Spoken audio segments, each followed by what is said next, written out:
Hi guys, welcome to my channel.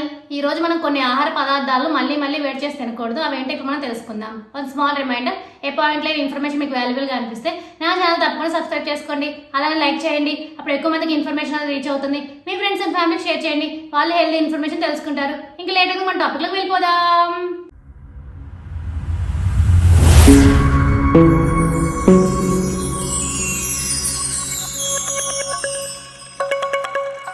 మారుతున్న జీవన శైలి, ఆఫీస్ టైమింగ్స్, ఇతర కారణాలతో చాలా మంది ఆహార పదార్థాలు సొంతగా వండుకునే అవకాశం ఉండడం లేదు. దీంతో ఉదయం వండిన పదార్థాలే మధ్యాహ్నం లేదా రాత్రికి మళ్ళీ వేడి చేసి తింటున్నారు. అయితే ఒకసారి వండిన పదార్థాన్ని మళ్ళీ వేడి చేసి తినడం ఆరోగ్యానికి మంచిది కాదని ఆరోగ్య నిపుణులు చెప్తున్నారు. ఆహారాన్ని మళ్ళీ వేడి చేసి తింటే దాంట్లోని పోషకాలు అనేవి తగ్గిపోతాయి. కొన్నిసార్లు ఫుడ్ పాయిజన్ అయ్యే ప్రమాదం కూడా ఉంది. వీలైనంత వరకు తాజా ఆహారాన్ని అప్పటికప్పుడు చేసుకొని తినడమే మీ ఆరోగ్యానికి చాలా మంచిది. ఇప్పుడు మనం ఏ ఆహార పదార్థాలు మళ్ళీ వేడి చేసి తినడం మంచిది కాదో తెలుసుకుందాం. అన్నాన్ని మళ్ళీ వేడి చేసి తింటే మన ఆరోగ్యానికి అసలు మంచిదే కాదు.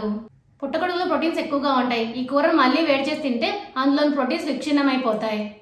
అలానే మన జీర్ణక్రియపై కూడా దీని ప్రభావం ఉంటుంది. బంగాళదుంపతో చేసిన కూరను మళ్ళీ వేడి చేసి తినకూడదు. ఆ కూరలను కూడా వేడి చేసి తినడం మంచిది కాదు. బీట్రూట్ లో నైట్రేట్లు ఎక్కువగా ఉంటాయి. మళ్ళీ వేడి చేసినప్పుడు విషపూరితం అయ్యే అవకాశం కూడా ఉందని నిపుణులు చెప్తున్నారు. ఇప్పుడు అర్థమైంది కదా మీ అందరికీ ఏ ఆహార పదార్థం మళ్ళీ వేడి చేసి తింటే మన ఆరోగ్యానికి మంచిది కాదు అనేది. అన్నం, పుట్టగొడుగులు, బంగాళదుంప, ఆకుకూరలు, బీట్రూట్. కాబట్టి ఇవి మళ్ళీ వేడి చేసి తినడం మానేయండి. For more videos please like, share, subscribe my channel. Thank you for watching my video.